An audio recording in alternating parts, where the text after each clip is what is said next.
აბა, მოგესალმებით ჩემო მეგობრებო, გამომწერებო, მაყურებლებო, YouTube არხელებო. არ ვიცი როგორი განწყობა გაქვთ თქვენ პირადად. მაგრამ მაინც მოდის ახალი წელი. შობა. მერი ძველი ახალი წელი. ქართველებს ყველაფერი ორი გვაქვს. მოკლედ ეხა აი ესეთი თემით შემოვდივა, რა თქმა უნდა პირადზე, იმიტომ რომ თქვენ სხვა თემები არ გაინტერესებთ, თუნდაც გეოპოლიტიკა ავიღოთ, თუნდაც ახლო მომავალი, თუნდაც ანალიზი. რა ვიცი. დიდ მოწონებას და ყურებას, ადგილი არ აქვს, არ უყურებთ, არ უსმენთ, არ გინდათ გაიგოთ, ყველას თქვენი აზრი გაქვთ, ძალიან კარგი, თქვენი სიმართლით გაგიმარჯოთ. სიტყვის თავისუფლებას უფევს ჩვენს ქვეყანაში, ამიტომ შეგვიძლია დავაბულინგოთ, სიწმინდეები დავწვათ, შეგვიძლია მიუვარდეთ სასულიერო პირებს, მოღალატეები უწოდოთ, მტრები, შევარდეთ ბარემ ტაძრებშიც და ყველანაირად გადავწვათ ყველაფერი. რა სიტყვით? ეს ხომ სიტყვის თავისუფლებაა. ქუჩაში პატარა ბავშვთან მდგომი დედა შეგვიძლია შეურაცხყოფა, მივაყენოთ, ვაგინოთ, ვაანძღოთ. შენ სამარცხვინო დედა ხარ უწოდოთ, ეს ხო სიტყვის თავისუფლებაა. ხო. ეს ჩემო-კარგებო არის ნეო-კომუნისტური საზოგადოება, რომელსაც ქვია უღმერთო მებრძოლთა კავშირი, რომელიც იყო მე-20 საუკუნის დასაწყისში, როცა შემოვიდნენ ბოლშევიკები და ყველაფერი სიწმინდეები რაც ქონდა, გაანადგურეს, გააძარცვეს, ღირებული რა თქმა უნდა, რუსეთში წაიღეს, გადახედეთ ისტორიას. წმინდა ნინოს ჯვარი, რომელიც გასწორებული იყო და ფრთები დაშვებული აქვს, ხო იცით ახლა როგორც არის. მამა გაბრიელი ამბობდა. აი რუსეთში რო იყო 3 წელიწადიო, იმ ჯვარს ფრთები დაეშვა. თავიდან იყო სწორი ის ჯვარი. ხო და აღარ გავაგრძელებ. მთავარია რომ ვინც ვაცნობიერებთ ამ პროცესებს და ამ მოვლენებს, ვიცით ერთი რამე, რომ საქართველოს მისია, სულიერი მისია არის ქრისტეს გზით სვლა, რომ საქართველო იმდენად პატარა ქვეყანაა, გადარჩება მხოლოდ და მხოლოდ სულიერებით. და ის მესამედიც არ ქვია იმ ნაწილს, არ ვიცი რამდენი არიან. მცირედნი არიან, მადლობა ღმერთს, ჩვენ მლოცველები, ჩვეულებრივი ხალხი, ვისაც გვინდა მშვიდობა, საქართველოს გადარჩენა, გამთლიანება და ჩვენ შვილების და შვილთა შვილების ასევე ნათელი მომავალი, ჩვენ ვილოცებთ და ჩვენმა ლოცვამ, გააძლიერებულმა ლოცვამ სხვათა შორის შედეგი გამოიღო. და თუ კიდე ვერ ხვდებით, რამხელა განსაცდელს აგვარიდა ღმერთმა, მიუხედავად თქვენი ყველაფრისა, ხო? ძალიან დიდი ბოროტი, იბრძვის, სადაც სიწმინდეა, იბრძვის, სადაც ღირებულია, იბრძვის, სადაც ღვთიურია, ის ვერ იტანს სიწმინდეს, გაიგე? მარა ღმერთთან ომი ჯერ არავის არ მოუგია, ჩემო-კარგებო. და საქართველოსე დიდმა წმინდა ბერმა გაბრიელმა დაგვიბარა ჩვენ ყველას, რომ აქ ანტიქრისტე ფეხს ვერ დაიდგამს. რატომო? კითხეს მამაო და იმიტომ რომ თვით ქრისტე დახვდება აქ და ნუ დაგავიწყდებათ ასევე იოანე ზოსიმეს წინასწარმეტყველება და ამ ენითა ანუ ქართული ენით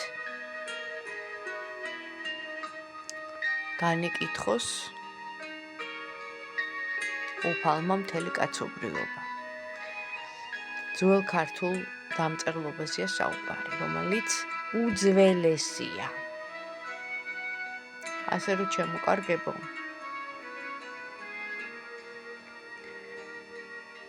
სანამ ევროპელები ხეზე იდგნენ და ხეებზე დასკუპებულები ტყემალს ჭამდნენ, ჩვენ გქონდა აქ ცივილიზაცია. უკვე განვითარებული.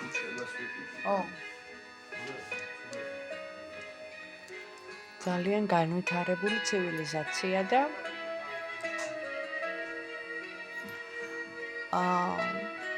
ვინმესთან შეტენვა და დაახლოვება კი არ უნდა ვითხოვოთ და ვინმესთან მონობა. გინდა რუსეთი იყოს, რომელიც ჩვენი მტერია და ოკუპანტი როა, ეხლა გაიგეთ 30 წელია ტერიტორიები დაკარგული გვაქვს და აგერ ყურის ძირში არის, ხო? მათი საზღვარი ჩაყენებული ჯარით. ეხლა გაიგეთ? ეხლა მოგინდათ აჯანყება და რევოლუცია?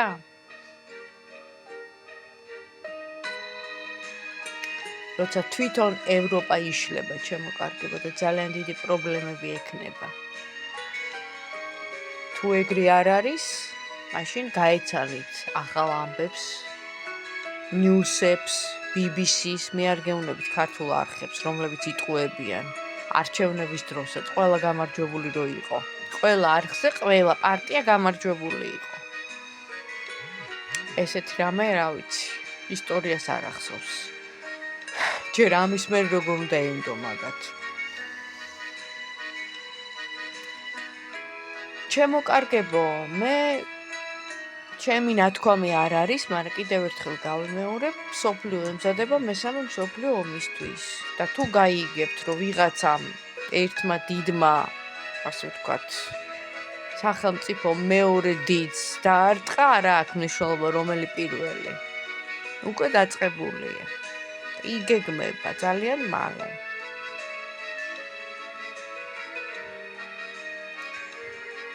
ხო, თან ისე არაფერს არ აკეთებენ, სანამ არ იტყვიან. ეს დაიმახსოვრეთ. გამოდიან და უნდა უბრალოდ გესმოდეს. ხა მე დიდი პოლიტიკოსი არა ვარ. მაგრამ უნდა გესმოდეს მათი ქვეტექსტი. და უნდა კითხულობდე, ანუ აზრის გამოტანა უნდა იცოდე, ხო? რაც ძალიან ბევრს აქვს დღეს და პრობლემაა. შინაარსის გამოტანა არ იციან ელემენტარული. დაზურთხულები, დაზეპირებულები ერთ და იგივეს რო ყვირიან. ესეც ძალიან სავალალო მდგომარეობაა. იმიტომ რომ მტერი გელაპარაკება დაშიფრულად, კოდებით. სამყარო გელაპარაკება ასევე, სიმბოლიკით, ციფრებით, მინიშნებებით და ამიტომ ძალიან კარგად მესმის მე. რას გულისხმობენ, ის კი არა რას ამბობს, ტექსტი რას კითხულობს, ის კი არა რას გულისხმობს. იმის იქით უნდა დაინახო და გაიგო. კიდევ ერთხელ ვიძახი, არ ვარ პოლიტიკოსი, მაგრამ ანალიტიკური აზროვნება მაქვს და შემიძლია გვერდულად, გვერდიდან შევაფასო მოვლენები, როგორც დამკვირვებელმა და ასევე კრიტიკულად შევხედო ყველაფერს. ნუ გონიათ, რომ რომელიმე მთავრობას ვემხრობი. რაც მოსახდენია, მოხდება. მე ყოველთვის ვიცავ სამყაროს კანონებს. რახან დაეშვა ჩვენზე ეს განსაცდელი და იყო ეს დარტყმა ლამის სამოქალაქო ომამდე, დარეულობამდე, ალბათ ასე იყო საჭირო. ალბათ დააშავეს. ისე არაფერი არ ხდება, შემთხვევითობა არ არსებობს სამყაროში. მაგრამ კიდევ ერთხელ ვიძახი, იმიტომ რომ ვითხოვდით, ლოცულობდით დღე და ღამე და ვინც არ იცოდა ლოცვა, გონი ისიც ითხოვდა მშვიდობას და ისიც თხოვდა ღმერთს, რომ საქართველოში მშვიდობა ყოფილიყო. ასე რომ უმრავლესობამ გავიმარჯვეთ, ვისაც მშვიდობა გვინდა და ვინც არა და აგერ ომებია ჩვენს ირგვლივ ყველგან და ეხა ნახეთ კიდე. რამოდენიმე, აი ძალიან მალე პერიოდში ნახავთ კიდე, უფრო მეტად რო გამწვავდება. და ეს არ არის ჩემი ფანტაზია. მე ზღაპრებს არ გიყვებით აქ. ვლაპარაკობ რეალურად, რაც არის იმას. თუ არა და ჩემი პროგნოზები ყოველთვის მართლდება. და არც ის ჩვეულებრივი ტაროლოგი არა ვარ, რა ინსტრუქციით რო გეკითხულობს და ისე გელაპარაკებთ. მე განსხვავებული ვარ. და მოკლედ აირჩიეთ ეხლა აქ არის ორი დასტა. პირველი მეორე. და დავიწყოთ პირველით. ანუ აი ახალი წელი, ხო? უკვე მალე იქნება, ვიცით და როგორი იქნება და რა გველოდება და თუ შევხვდებით ამ ახალ წელს ერთად. ანუ თქვენ აირჩიეთ ეხლა თქვენი პარტნიორი, სათაურშიც ამას დაურთავთ. როგორი ახალი წელი გველის და თუ შევხვდებით ერთად ან თუ მოვა, ან თუ ანუ შეხვედრის ვარიანტი რა ახალი წლის პირდაპირ შეიძლება ერთად ერთ სუფრაზე არ მოხდეს აღნიშნა, მაგრამ მერე ვიძახი. ხო? აბა ჩაიფიქრეთ ეხლა თქვენი სასურველი ადამიანი ახალი წლის დღეებში ჩვენ მაინც კარგზე ვიფიქროთ, ცოტა დაგვრჩენია. სამშვიდობო დღეები. ხო, რაღაცა მოსვლა არ უნდა და ხდება. პირველი ვინ ჩაიფიქრა ეს ადამიანი ჯერ სიგნიფიკატორს ვამბობ. ანუ გზაზე ან მოდის ან მოსვლას აპირებს საიდანღაც მოქრის ან დადის, მანქანა ყავს ყველა ვარიანტში. ესე ჩანს ყოველ შემთხვევაში. აქტიური ადამიანია, რაღაცა ბიზნესმენი, რაღაც რა ვიცი, თავისი რაღაცა ის აქვს, მაგრამ აქ ჩანს ძალიან დიდი ტრანსფორმაცია იმ ფონზე, რომ გაორებულია, გაყოფილია, შეიძლება თქვენთან ეხა ურთიერთობა არ აქვს და ეს იმიტომ რომ ძალიან დიდი ტვირთი ხართ მისთვის, ანუ ამ ეტაპისთვის, ხო? ეხლა მე ყველაფერს ვკითხულობ აწყო დროში. თვითონ უნდა აქტიურობა, მაგრამ რაღაცა უშლის ხელს, ან შორს არის, ან გზაზე, ან რაღაცა, ხო? ყოველ შემთხვევაში ურთიერთობა გქონდათ და ეხლა ესე ხართ რა, აი თითქოს ვერ იცლის, თითქოს ვეღარ ახერხებს მოსვლას, თითქოს ვერ, ანუ უფრო შეხვედრასთან დაკავშირებული პრობლემა აქვს ამ პირველს და ჩანს აქ ვიღაც კიდე სხვა ადამიანი დაინტერესებული თქვენით. ანუ მეორე, რომელიც უფრო აქტიურობს ვიდრე ეს. ეხლა ვიზეც ვშლი. და ნახოთ აბა ახალი წლის დღეებში. თქვენთვის სასურველ ადამიანს თუ შეხვდებით, თუ გექნებათ შეხვედრა. საახალწლო ტკბილი შეხვედრა, რომანტიკულ მუსიკის ფონზე. რაღაც საქმეები აქვს საწოდავს, ანუ აქ აჩვენებენ რაღაც დიდი საქმეებითაც დაკავებული ფულის კეთების ვარიანტი, მაგრამ რაღაც საქმე ჩაუვარდა, ანუ ეხა ომი იწყება რა თქმა უნდა და ჩაუვარდებოდა ყველა ვარიანტში, თან ხელი შემშლელი ფაქტორია ოჯახი. ხო, და არის შეწირული, უფრა კაი კარტი ამოვიდა, ანუ სტაგნაცია, ვერაფერს ვერ ვიზავ, არაფერი არ შემიძლია, მე ოჯახი მყავს, ნუ კი კარგია შენთან ურთიერთობა, ჩემო კარგო. კარგია სიამოვნების მიღება, მაგრამ რა ვქნა, ნუ ოჯახს ხო ნამდვილად ვერ მივატოვებ შენს გამო. თუმცა შენთან ინტიმი მინდა. კი. სექსუალურ სიამოვნებას ვიღებ. ხო, აი მარტო ამისთვის თუ მიდიხარ. ძალიან მიზიდავ, იცი, აი მაგნიტებით.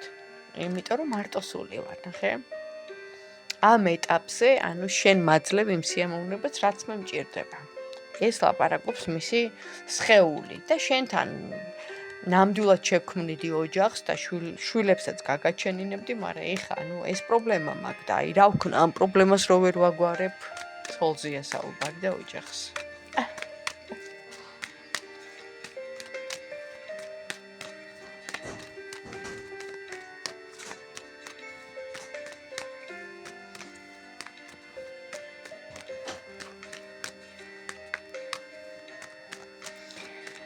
მკითხოთ ეხა შეხვედრასთან დაკავშირებით რას ისევ საახალწლოდ ბოლო-ბოლო გვექნება შეხვედრები. ნუ კაი თუ ახალ წელს არა მაჩვენებს ოჯახიო, ხო ოჯახში ხვდებიო. მერე კი, გაგრძელება იმისი ურთიერთობის იმ ფონზე, რომ ნახე იმ ფონზე რომ უნდა გადაწყვიტოს, რაღაც სერიოზული ნაბიჯი უნდა გადადგეს, მაგრამ ვერ აკეთებს, იმიტომ რომ არ უნდა დაანგრიოს ურთიერთობა, გაიფუჭოს თავის ოჯახს ვერ კარგავს. მაგრამ აქ ამოდის მზე რას ნიშნავს? ვერც თქვენ ვერ გელებათ, ანუ ამ შემთხვევაში მზე რო ამოდის მე აღარ ვშვილ, იმიტომ რომ ეს ძალიან კაი კარტია, ეს არის ახალი იმედი, მომავალი, წარმატება, გამარჯვება, ყველაფერი და თან ვარსკვლავთან ერთად. ნუ ძალიან დიდი მიზეზი უნდა გქონდეს, რომ მან ოჯახი მიატოვოს და შექმნას თქვენთან. ხო და მაჩვენებენ დამაიმედებელ კარტს, რაც მაჩვენებს იმას, ეხა ეს რო სხვა თემა იყოს, აქ ვიტყოდი რომ ომი დაიწყება თქო, მაგრამ ამ შემთხვევაში შემიძლია ვთქვა, რომ უნდა იმოქმედოთ თქვენ. ხო. თქვენ უნდა იმოქმედოთ, თქვენ უნდა იაქტიუროთ და იმ შემთხვევაში, კი ბატონო, ურთიერთობა გრძელდება. ანუ ახალი წლის დღეებში, აი პირდაპირ ეხა მე არ ვიძახი 31-ში, მაგრამ მე ხო, 1, 2, 3, ხო, არ დამთავრებულა, ჩვენ ორჯერ გვაქვს თან ახალი წელი. შეხვედრა იქნება, პირველთან ესეა, მაგრამ ნუ აი ძალიან ჩახლართული სიტუაცია. გადავედით მეორე ვარიანტზე. ჯერ სიგნიფიკატორი ვნახოთ. ვინ არის ეს ადამიანი? ვინც ამოირჩია მეორე. ეხლა ამ მომენტში რაღაცა უჭირს. და უჭირს ამ ადამიანს ამ სტაგნაციას მაჩვენებს აქაც რომ გაჩერებულია. რატოა გაჩერებული?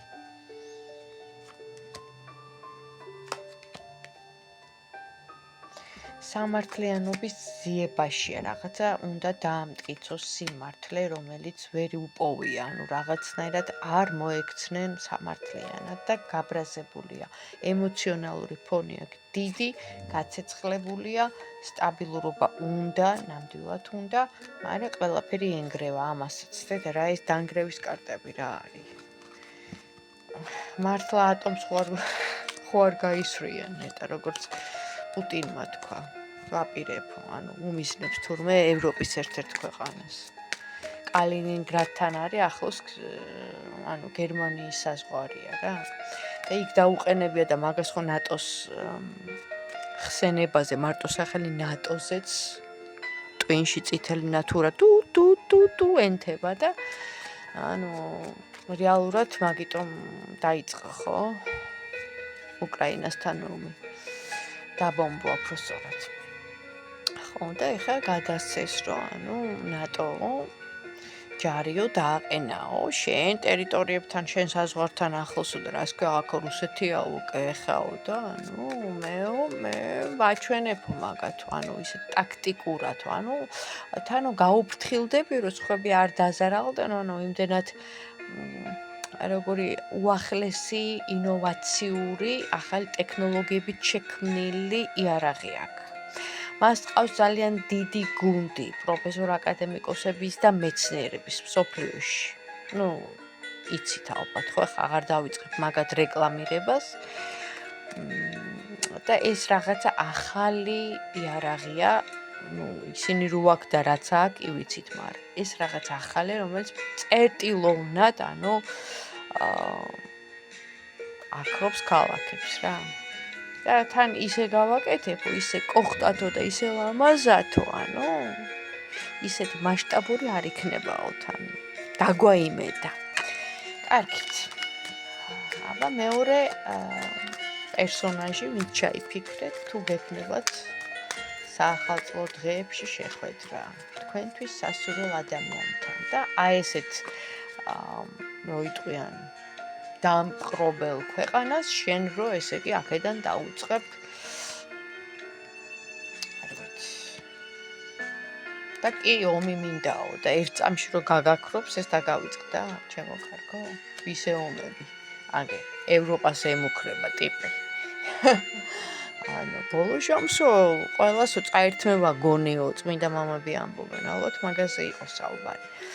ამ ადამიანს აქვს ძალიან დიდი შიში თქვენთან ურთიერთობის. თითქოს რაღაც პერიოდი ბედავდა, სიახლოვეს, მერე თითქოს გაჩერდა, გაურკვეველ სიტუაციაში შენახე. მე ხა ვერ გეტყვი, რომ გატყუებს, არა, წაგებულია შენთან ურთიერთობაში, იმიტომ რომ შენ მეტი ხარ მასზე, მე ესე ვხედავ. ეხლა შენ ვინც მიყურებ და ეს ადამიანიც განიცდის ტრანსფორმაციას.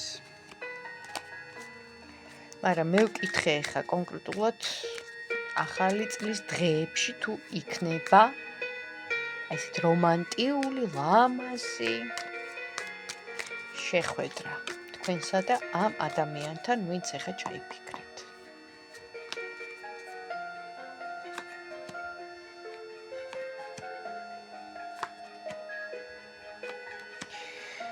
ნუ 7 დღის მერე, ახალი წლის დღეებში არა, ეს ადამიანი არის წარსულიდან მოსული სიყვარული, რომელსაც დღემდე აქვს, მაგრამ ეხლა ამ ადამიანსაც აქვს ძალიან სულიერი პრობლემა, სტრესი აქვს, პირდაპირ ვამბობ, სტრესი აქვს დამართული, იმიტომ რომ რაღაც ძალიან დიდ ძალების გამოცვლას, ენერგიის გამოცვლას და რაღაც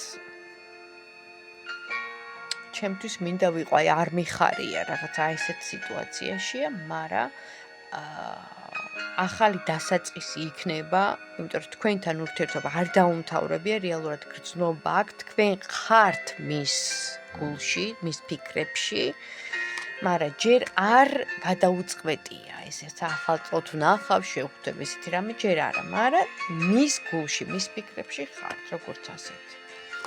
თუ შეგეხმიანებათ, მაშინ ეს ვკითხოთ. ჯერჯერობით გაურკვეველია მისი ფსიქოემოციონალური ფონიდან გამომდინარე, იმიტომ რომ არ არის სტაბილური. ხო, რაღაც დიდი სტრესი, დიდი ნერვიულობა გადაუტანია, შეიძლება ეს რაც ყველამ გადავიტანეთ და რაც ხდებოდა, ეს გაყოფა, დაპირისპირება, პოლარიზაცია, რას ნიშნავს, რომ შენ სხვა აზრზე ხარ, მე სხვა აზრზე და ჩვენ ვერ თანხმდებით და მორჩა, რაღაც ამდაგვარი. კი ბატონო, უჩხუბია, უომია, დაუჭამია ყველაფერი. ახლობლებით დაუკარგია, როგორც ჩანს, ფულიც, ფინანსებიც. გაცეცხლებულიც ყოფილა და ეხლა სრულ ქაოსშია. რატომღაც მაჩვენა მისი ფსიქოემოციონალური იხლანდელი მდგომარეობა. მე ვეკითხები ისევ მომავლის ამბავს და ეს მაჩვენებს ეხა რაც ეხა ესეთი სიტუაცია ყველას აქვს თითქმის. იმ ხელა სტრესი გადავიტანეთ, მაგრამ მაინც აბა ახალი წლის მერე დღეებში თუ იქნება შეხმიანება, შეხვედრა, ახალწლო ფონზე, დღესასწაულების ფონზე, რაღაც სუფრების ფონზე, კი გზა ჩანს და სამყაროს კარტი. ეს უკვე მომეწონა და ამიტომ დავტოვებ. ეს არის ტრანსცენდენტული სიყვარული. ეს არის ადამიანი, რომელსაც უყვარხარ და შეიძლება ოჯახი წყავდეს, შეიძლება შენს არ იყო თავისუფალი, მაგრამ სულ რო უყვარხარ, ეს არის ბავშვობიდან, წარსულიდან, არ ვიცი საიდან, ესეთი სიყვარულია. აქ ესეთი სიყვარულია.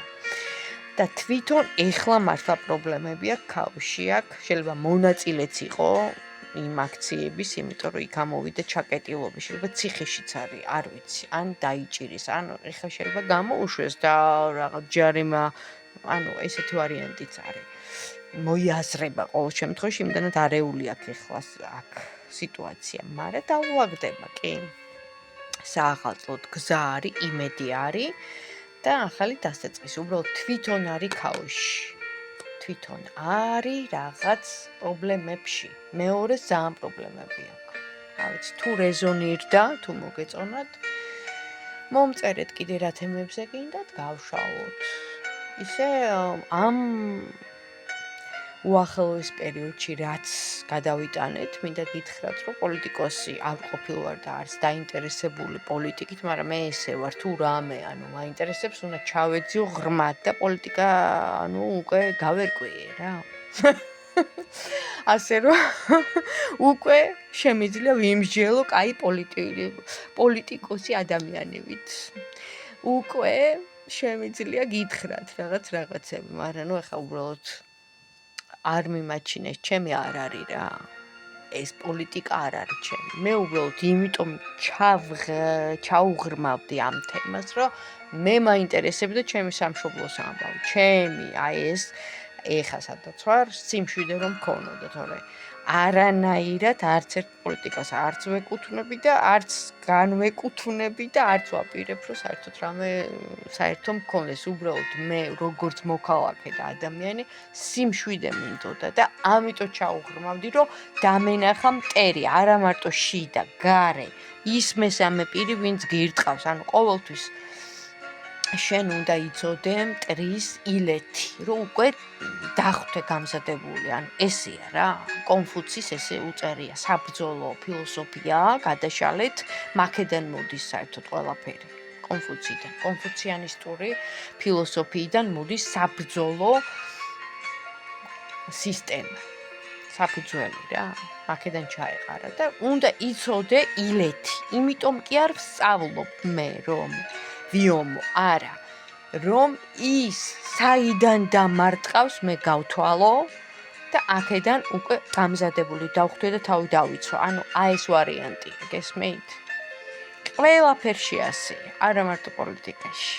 ამიტომ ის მტერი უნდა შეისწავლო. ან გამოამჟღავნო, ან გაარკვიო. ხა ეს შიდა მტრები რო არიან, ხა ამაზე არ არის. აქ სხვა ფიგურაა უფრო ძლიერი, რომელიც უნდა დამენახა ვინ.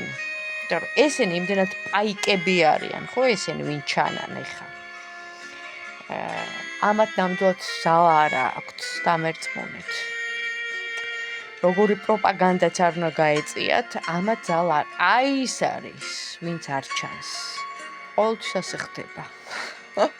ასე რომ ამაზეც იფიქროთ, ჩემო კარგო. ვიფიქროთ, ანალიტიკურად ვიაზროვნოთ, კრიტიკულად შევხედოთ, გვერდულად შევხედოთ მოვლენებს და უფრო კარგად აღმოვაჩენთ ბევრ რამეს. აბა თქვენ იცით. წარმატებები.